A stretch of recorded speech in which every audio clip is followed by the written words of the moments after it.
You, John Fitzgerald Kennedy, do solemnly swear. I, John Fitzgerald Kennedy, do solemnly swear. That you will faithfully execute the office of President of the United States. That I will faithfully execute the office of President of the United States. And will, to the best of your ability.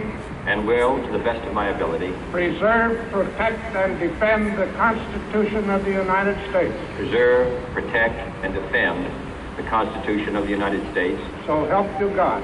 So help me God.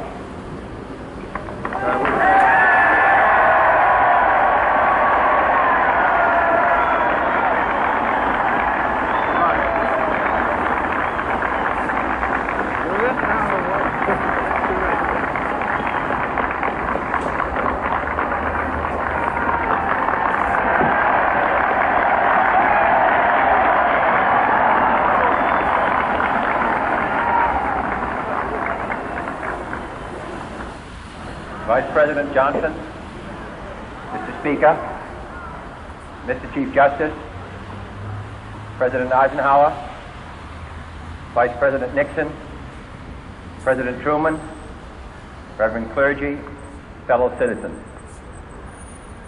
We observe today not a victory of party, but a celebration of freedom, symbolizing an end as well as a beginning, signifying renewal as well as change.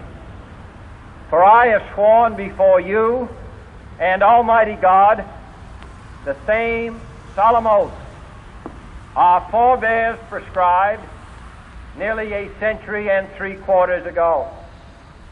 The world is very different now, for man holds in his mortal hands the power to abolish all forms of human poverty and all forms of human life. And yet the same revolutionary belief for which our forebears fought are still at issue around the globe. The belief that the rights of man come not from the generosity of the state, but from the hand of God. We dare not forget today that we are the heirs of that first revolution. Let the word go forth from this time and place to friend and foe alike that the torch has been passed to a new generation of Americans born in this century, tempered by war, disciplined by a hard and bitter peace, proud of our ancient heritage, and unwilling to witness or permit the slow undoing of those human rights to which this nation has always been committed and to which we are committed today at home and around the world.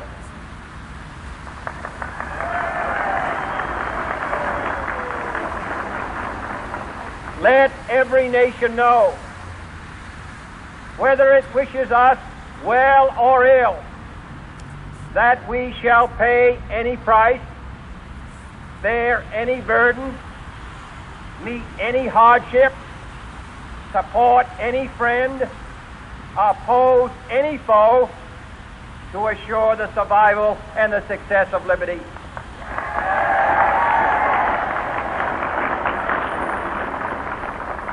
This much we pledge and more. To those old allies whose cultural and spiritual origins we share, we pledge the loyalty of faithful friends.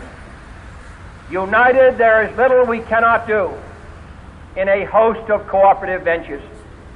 Divided, there is little we can do, for we dare not meet a powerful challenge at odds and split asunder. To those new states whom we welcome to the ranks of the free, we pledge our word that one form of colonial control shall not have passed away, merely to be replaced by a far more iron tyranny.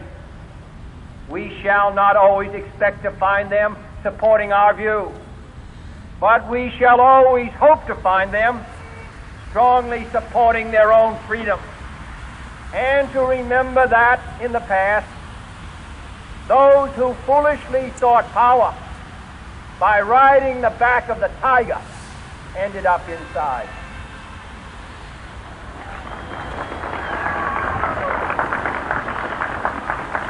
To those people in the huts and villages of half the globe, struggling to break the bonds of mass misery, we pledge our best efforts to help them help themselves, for whatever period is required, not because the communists may be doing it, not because we seek their votes, but because it is right.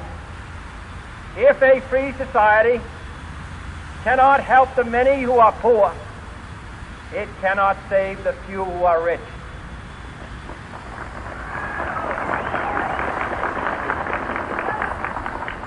To our sister republics south of our border, we offer a special pledge to convert our good words into good deeds, in a new alliance for progress, to assist free men and free governments in casting off the chains of poverty.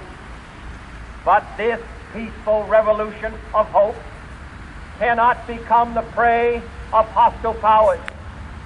Let all our neighbors know that we shall join with them to oppose aggression or subversion anywhere in the Americas. And let every other power know that this hemisphere intends to remain the master of its own house.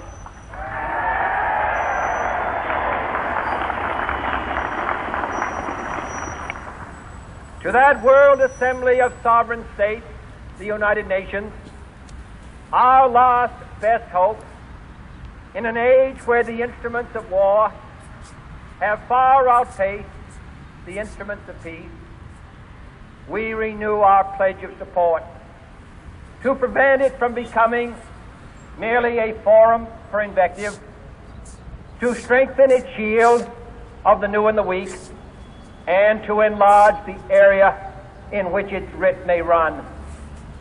Finally, to those nations who would make themselves our adversary, we offer not a pledge, but a request that both sides begin anew the quest for peace.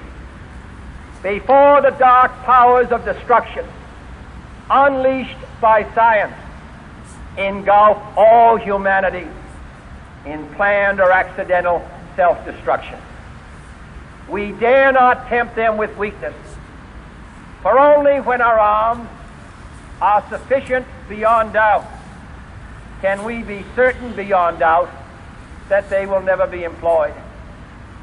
But neither can two great and powerful groups of nations take comfort from our present course, both sides overburdened by the cost of modern weapons, both rightly alarmed by the steady spread of the deadly atom, yet both racing to alter that uncertain balance of terror that stays the hand of mankind's final war. So let us begin anew, remembering on both sides that civility is not a sign of weakness, and sincerity is always subject to proof.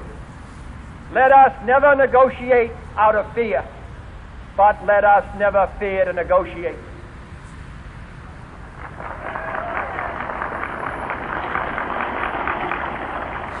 Let both sides explore what problems unite us, instead of belaboring those problems which divide us.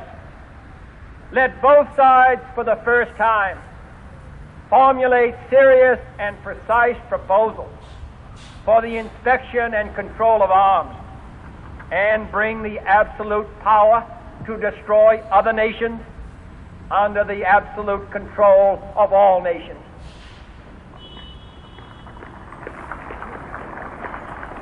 Let both sides seek to invoke the wonders of science instead of its terrors.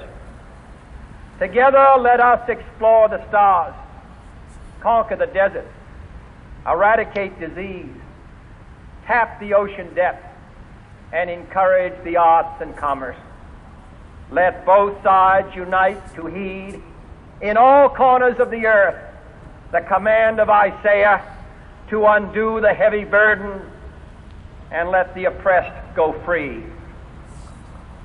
And if a beachhead of cooperation may push back the jungle of suspicion, let both sides join in creating a new endeavor, not a new balance of power, but a new world of law, where the strong are just, and the weak secure, and the peace preserved.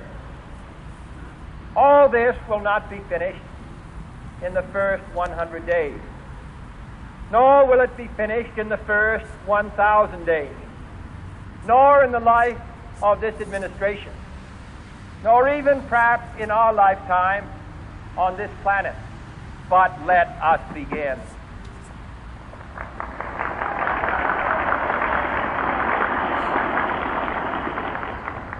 In your hands, my fellow citizens, more than mine, will rest the final success or failure of our cause. Since this country was founded, each generation of Americans has been summoned to give testimony to its national loyalty. The graves of young Americans who answered the call to service surround the globe.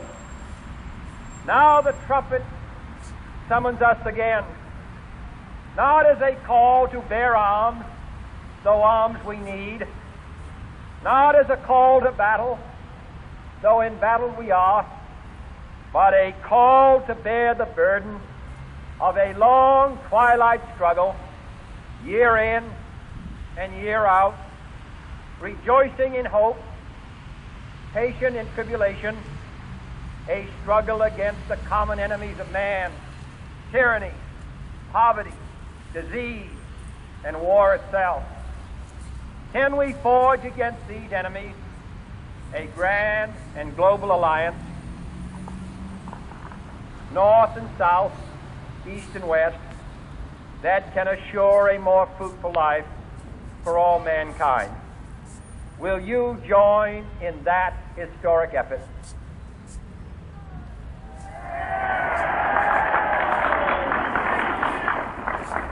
In the long history of the world, only a few generations have been granted the role of defending freedom in its hour of maximum danger. I do not shrink from this responsibility. I welcome it.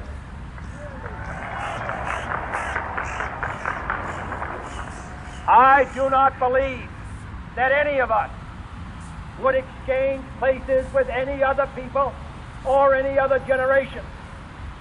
The energy, the faith, the devotion which we bring to this endeavor will light our country and all who serve it. And the glow from that fire can truly light the world. And so, my fellow Americans, ask not what your country can do for you, ask what you can do for your country.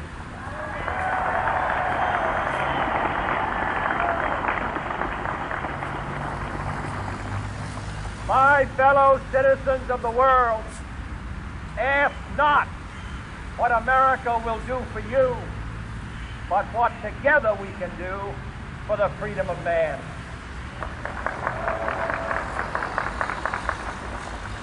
Finally, whether you are citizens of America or citizens of the world, ask of us here the same high standards of strength and sacrifice which we ask of you.